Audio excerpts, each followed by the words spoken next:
This is the New Way Young Adult Podcast. New Way is the young adult ministry of Franklin Heights Church. This podcast is a sermon from our Wednesday night gathering, and we pray that God would use it in your life as you navigate these young adult years.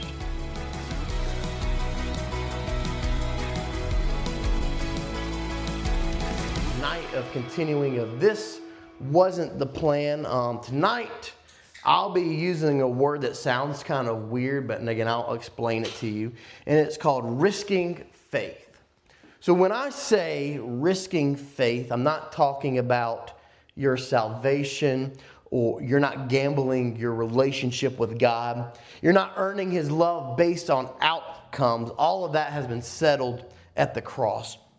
What I'm talking about is this: stepping into very real situations without a guarantee it works out. It might be asking her out and she might say no. It's having a hard conversation and it might go sideways. It's applying for the job that you might not get. It's telling the truth when it could cost you something. So risking faith is choosing to act while fully knowing it might not go how you want. Choosing to act while fully knowing it might not go how you want. And if we're honest, most of the time when we step out in faith, we are already expected certain outcomes to play out because we have put those in a thought. We think if I do this, God is going to come through the way I want. If I step out, this is going to work. And so when it doesn't turn out the way we wanted, we don't grow. We become frustrated. We don't reflect. We blame God. And sometimes risking faith isn't about getting what you want. It's about becoming who God is shaping you into. Sometimes the step works out.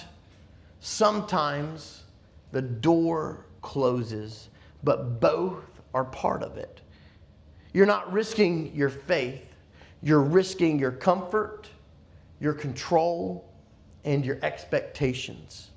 And real maturity is this: you step out, it might not work, and you still trust that God is in control. Because that is exactly what's happening here in Ruth chapter 3. So it says this, looking in Ruth chapter 3, verses 1 through 5. And it says this: Then Naomi, her mother-in-law, said to her, "My daughter, should I not seek the rest for you, that it might be well with you? Is it not Boaz, our relative, with whose young women you were? See, he's winnowing barley tonight, the threshing floor. Wash, therefore, and anoint yourself, and put on your cloak, and go down to the threshing floor. But do not make yourself known to the man until he has finished eating and drinking. But when he lies down, observe the place where he lies. Then go, uncover his feet, lie down, and he will tell you what to do." And she replied, this being Ruth, "All that you say, I will do." When you first read this sounds really weird, to be honest. Wash yourself, put on perfume, go to the threshing floor at night, wait till he's asleep, take off his shoes, and just lie there. And you're kind of thinking, what is actually going on here? You see, Naomi is not telling Ruth to go hook up with Boaz. She's not telling to go present herself with an intention. She's telling her to go to him with humility. The word wash and anoint means she is a widow coming out of mourning, making herself a bride again. The threshing floor, this is where grain was processed after the harvest. Men would sleep there to protect their grain, so it was normal that Boaz would be there night to watch the harvest that everything was brought in. So Naomi knew where Boaz would be.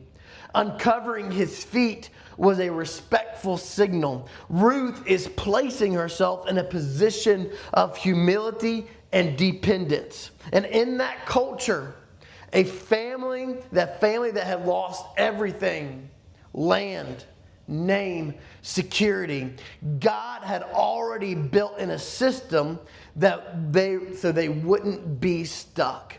And this system was called a kinsman redeemer. And it had to be a close relative, someone who with the ability to help, someone willing to step in. A kinsman redeemer just didn't help a little. They stepped in all the way and took responsibility of the situation. They were restored everything that was lost. If land was gone, they would buy it back. If the family name was fading, they would preserve it and pass it on. This wasn't about charity. This was about restoration. Widows like Ruth had no safety net. The Redeemer steps in and says, you're not on your own anymore. And most of the time, this included marriage for legacy and stability. So they were saying, I'm taking my life and I am tying my life to yours so your story doesn't end here now.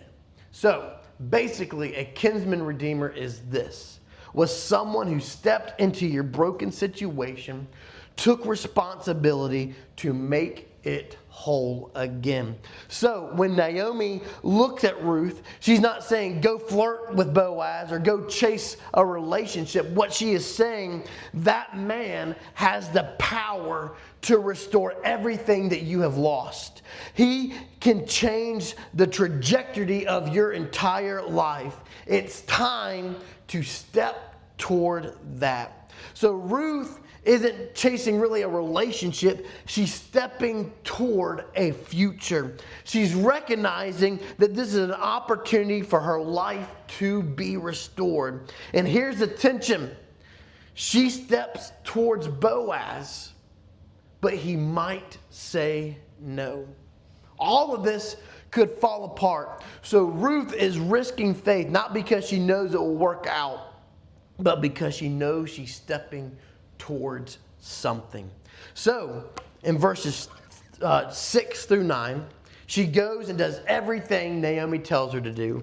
And it picks up, and Boaz wakes up and says this. And he said, may you be blessed by the Lord, my daughter. You have made this last kindness greater than the first, and you have not gone after young men, whether poor or rich. And now, my daughter, do not fear. I will do for all that you ask, for my fellow townsman knows that you are a worthy woman. And now it is true that I am a redeemer, yet there is a redeemer nearer than I. Remain tonight, and in the morning he will redeem you good. Let him do it. But if he is not willing to redeem you, then as the Lord lives, I will redeem you. Lie down until morning. Our first point tonight is this. Risking faith means this. You move before you feel ready. You move before you feel ready. You know, a lot of times, young adult life is this constant tension. You're making big decisions, and in those big decisions, there is real consequences without full clarity. You're asking, is this the right move? What if this doesn't work out? What if I mess this up? And here's the thing. In our world, if things fall apart, we have options. You step out, there's a possibility that you can move back home. If that job doesn't work out, you can find another. We have the ability in our culture, even when things go really, really bad, we have the ability to be able to start over again. And you have to understand this. Ruth didn't have that. In that culture, a widow had no financial stability. No husband meant no covering, no protection. And as a Moabite, she is an outsider to Israel. She has no family name to fall back on. If this doesn't work out, she goes right back to the field where she was last week with no clear future. So she's walking into the threshing floor that night thinking this. She's going there. What if he rejects me? What if I misunderstood everything? What if this door closes, the only door that I have closes on me? Think about it. She has no history with this culture. She's just doing what Naomi says, so she probably has these overwhelming thoughts as she's going there that night. And here's the deeper level. This is not like going up to asking someone to see if they like you. If this moment is misread or goes wrong, her name could be damaged in a culture where reputation meant everything. This is not about romance. This is about redemption. And this is why the idea of a redeemer matters so much. Because according to law, in Leviticus 25:25, it says this: if your brother becomes poor, sells a part of his property, then his nearest redeemer shall come and redeem what his brother had sold. See, a relative could redeem land so it stayed in the family. Now, this verse is not up here because it's kind of long, but I want to read it to you. Over in Deuteronomy 25:5-10, it says this: if brothers dwell together and one of them dies and has no son, the wife of the dead man shall not be married outside the family to a stranger. Her husband's brother shall go to her, take her as his wife, perform the duty of a husband's brother to her, and the first son whom she bears shall succeed the name of his dead brother, and his name may not be blotted out of Israel. And if the man does not wish to take his brother's wife, then his brother's wife shall go up to the gate to the elders and say, my husband's brother refuses to take me as his wife for the name of Israel. He will not perform the duties. And then the elders would gather, and the name of the house shall be called Israel, and the house of him of his sandals shall be pulled off. So what's going on here, if according to law there was a duty for a brother to step up and take the widow if something happened. And if that did not happen, there were severe consequences for that. See, a relative could marry a widow to preserve the family line. So you got to understand, this is not about romance at first. This is about responsibility. So when Ruth approaches Boaz, she's not coming up saying, do you like me? She's saying, will you take responsibility for my future? Will you step into my broken situation and restore it? That is a massive ask. And so you got to understand,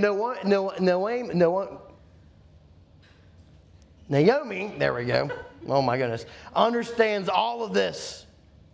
She's not being random or reckless. She's saying there is a man, Ruth, that can change everything. You have a moment. Don't waste it. It's time to step into this. And most of your life right now, you're living in moments like this. Not identical, but same tension. You step out and it might not work. You say something and it might not land. You try and you might fall. And the temptation is to play it safe, to avoid the risk, to stay what's familiar. You have to understand Ruth's journey so far. Everything we talked about. She lost everything. Her husband, there's nothing right now to redeem her. She's trusting her mother-in-law to go back into a community where a community really doesn't fully understand her. So she wakes up in the morning and goes and works the field. Not just a regular field. She goes into a field where it was for poverty, just to get enough so her and Naomi could stay alive. So now Naomi comes to her and says, there is an option. There's an opportunity for you to be redeemed. This is not by chance that you would be in the same field owned by Boaz, who is a distant relative of us that has the power, the authority to redeem you. This is her journey so far. Ruth Could have told her no and just stayed in the field. Predictable, safe, manageable. But she realized, if I stay here, nothing changes. So she steps out. Not as a gamble, not because she knows the outcome, but because she knows staying where she is won't lead her to anywhere. Ruth isn't just taking a step. She's carrying the weight of her entire future into this moment as she goes before Boaz. And again, it says in 10 through 13, he says this, and he said, may you be blessed by the Lord, my daughter.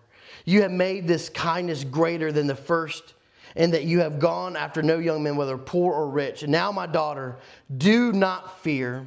I will do for all that you ask. For my fellow townsmen, now you are worthy woman. And know it's true that I am a redeemer, yet there's a redeemer nearer than I am. Remain here tonight, and in the morning, if you will redeem you, good, let him do it. But if he's not willing to redeem you, then I, as the Lord lives, I will redeem you. Lie down until the morning. Point 2 is this. Risking faith means you do it the right way. Risking faith means you do it the right way. Back in high school, my sophomore year, homecoming was to come up. I'm going to be honest with you. I hated dances. Not because I liked it. I really enjoyed a dance. I did not like asking people to homecoming. Because one, I just didn't like rejection. I'm gonna be honest, I didn't like it. So the whole art of going to talk to someone just really freaked me out. But I remember my 10th grade year, there was a girl I liked, and I wanted to go ask her to the dance. And I went and asked her, and I said, hey, you wanna go to the dance with me? Like, I don't know, it's a weird thing. And I got the response, oh my goodness, this is so sweet. But, I'm like, oh my goodness. She goes, but you see, my friend really likes you. And I can't say yes because I don't want to rob her and cause a situation with us. And I said, oh, really? I didn't know that. So me being a 16-year-old goes up to her friend, like the very next period. So I go up to her, I'm like, hey, I want to ask so-and-so to the dance, but they said you were interested in me, so here I am. You know how that went over? She goes, you asked someone else, then came and asked me. I'm like, whoa, this is not going good. She goes, she told you that? I'm like, no. Guess who didn't go to the dance with either of them? Not Taylor. You got to understand, when you're reading Ruth's story right here, and this is a trap that we could fall in, this is not reading a story like dating. This is not about relationship strategy. This is not about pursuit, how romance is supposed to work. The overarching theme of Ruth is not romance. And this is really important to understand because many people miss this. It's about redemption. This wasn't the plan for Ruth. She didn't plan to lose her husband, to leave her home, to end up dependent on someone else for a future. But now she is here. And this moment isn't about feelings. It's about her life being restored. So when she says, you are a redeemer, she's asking, will you step in and change my future? And in this moment, Boaz could have acted, but he doesn't. He said, there is a redeemer nearer than I. If he will redeem you, good. But if not, I will. So what Boaz is saying is he's not saying, hey, look, I really don't want to get involved, but you should go ask the other relative. But if it doesn't work out, then come back to me. You have to understand what Boaz is doing. Boaz understands the law. Boaz wants to redeem her, but according to law, it has to be the closest kinsman to step in first. So what Boaz is saying, I understand your situation, And one way or another, you are going to be redeemed. But right now, it's not my blessing to give that to you. But let me make a promise to you. I'm going to go find out. And if he says no, I'm going to come back and do it myself. This is not him passing the buck. This is him wanting to do the right thing, but he knows there's an order to all of this. You see, Boaz is holding two things at the same time. Desire. He wants to redeem Ruth, but also order. Also know that it has to be done the right way. He wants to do things right. And most people collapse those two things into one. If I want it, then I will go get it. But Boaz separates them. He says, I want to do this, but I'll only do this the right way. And a lot of us do not have bad desires. You want a good career, a healthy relationship, stability, purpose. That's not the issue. The issue is order. You can want the right thing and still build it the wrong way. And it is important for us to understand this. Number one is this: desire without order will cost you. Desire without order will cost you. When you chase what you want without structure in your life, you move too fast, you skip steps, you make emotional decisions. And it feels right in the moment until it falls apart later. Just because you want it doesn't mean you're ready to build it. Number two, order without desire will stall you. Order without desire will stall you. On the flip side to this, a lot of people with this mentality, you overthink everything. You never take risks. You stay safe and stagnant. You know what's right, but you just never step into anything. Playing it safe can look wise, but sometimes it's just fear.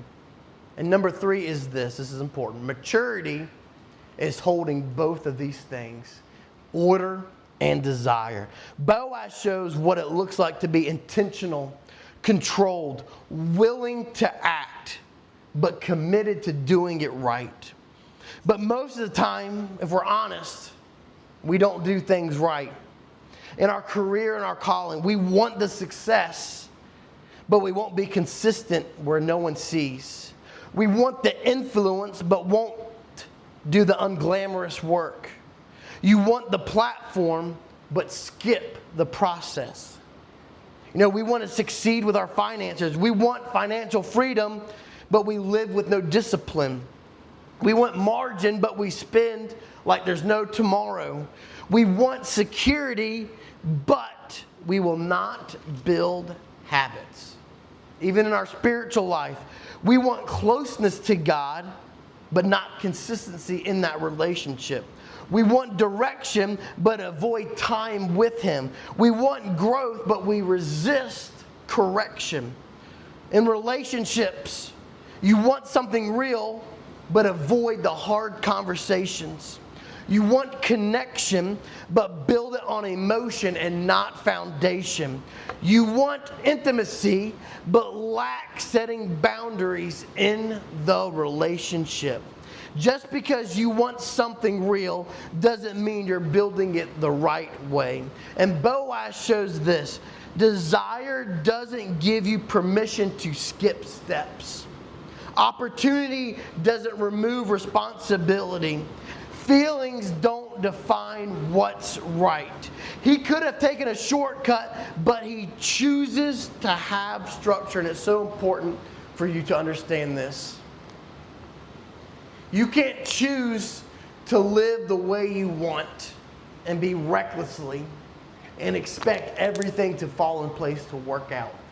If you live recklessly, you are going to wreck yourself. And just like how Boaz has to choose order and desire, you have to make that choice too. So where in your life right now do you need to bring order, but also bring together desire?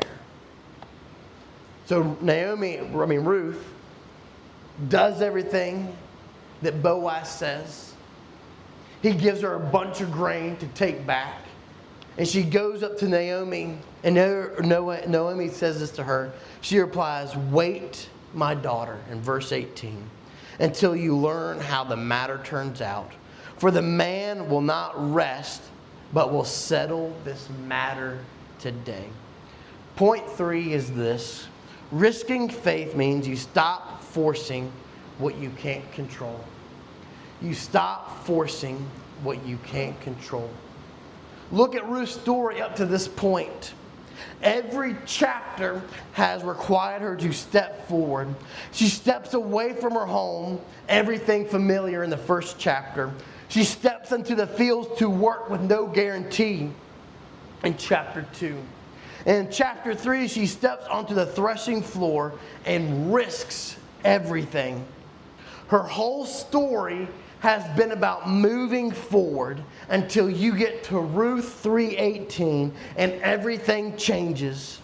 Now the instruction is not to step forward, but to wait, my daughter. No more movement, no more action, no more control. Up to this point, faith has looked like stepping forward. Now faith, in verse 18, is stepping back to wait. And for most people, that is even harder than stepping forward. You see, you got to understand this. Ruth is not from this culture. She doesn't fully understand the customs. She doesn't understand how to control the outcome. There's another redeemer coming into the picture. Her entire future is hanging on the decision that she cannot influence. And you have to understand this. All of this that she is facing is happening in the time of Judges. You know what's happening in the time of Judges? It's happening right there. It says everyone in Judges chapter 21, 25, everyone did what was right in their own eyes. So right now, Israel is a jacked up mess and everyone is losing their mind. The whole country is unstable, and Ruth is trying to bring stability in her life when everything around her is the opposite of stability. This is a chaotic and unstable time.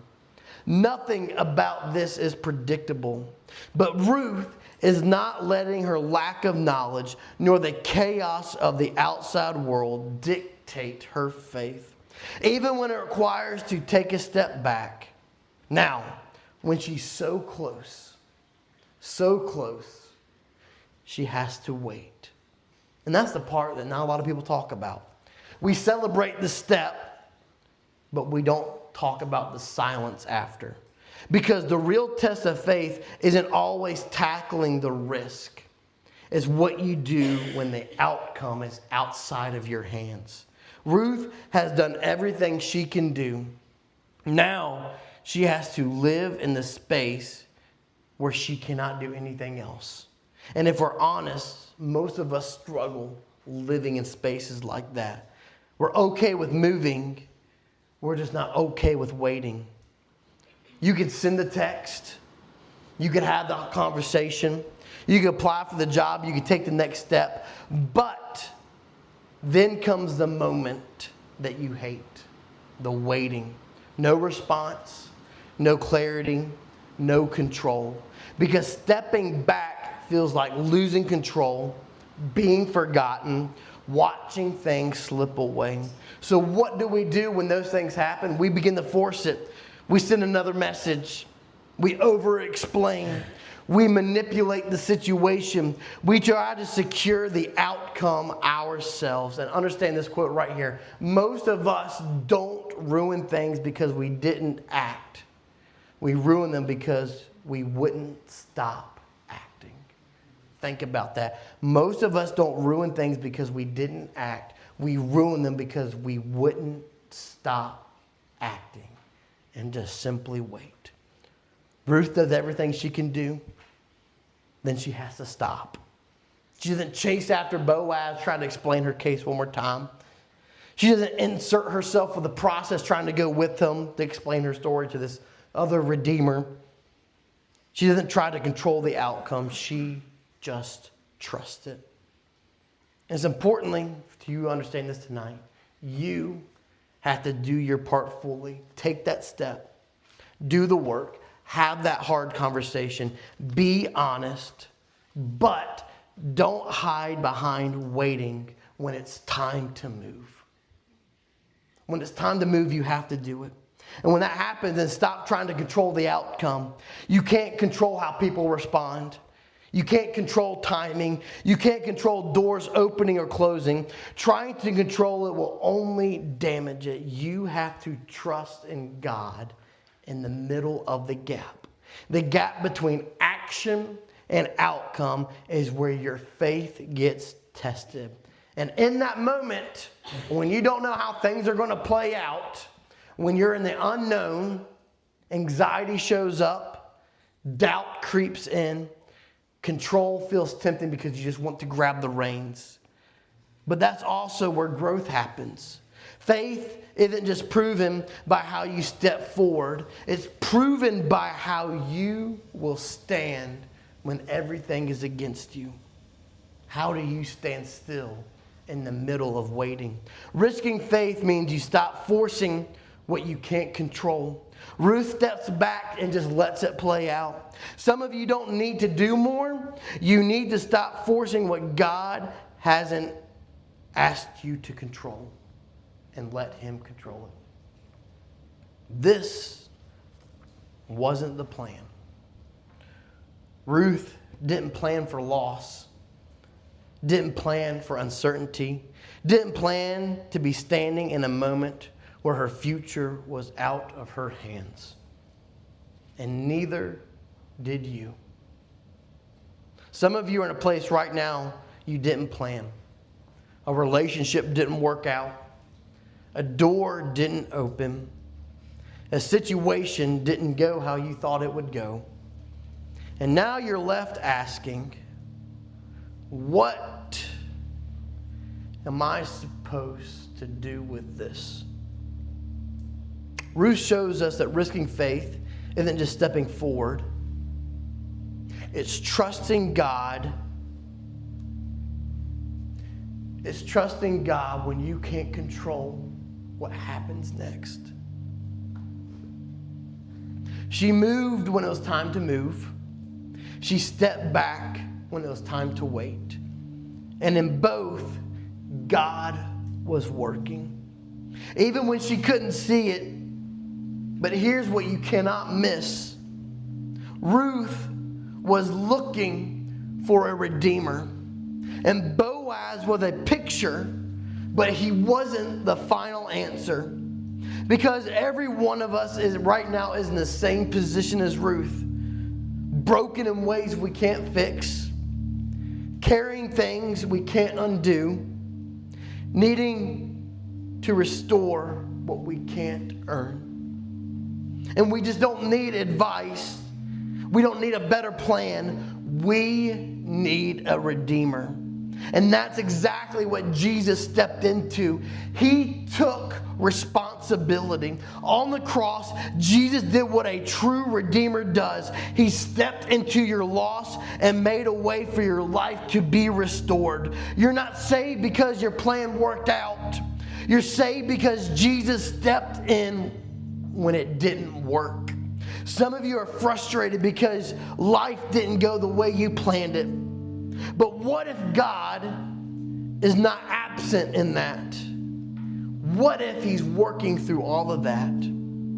What if the thing you didn't plan is the place where He's trying to meet you? Because here's the truth, even in the waiting, even in the uncertainty, even when it doesn't make sense, you are not alone. And here's your comfort. And in those times, God will always hold you close. So tonight, some of you need to take a step of faith. Some of you need to stop forcing what you can't control. And some of you need to trust Jesus as your Redeemer for the first time. This wasn't your plan.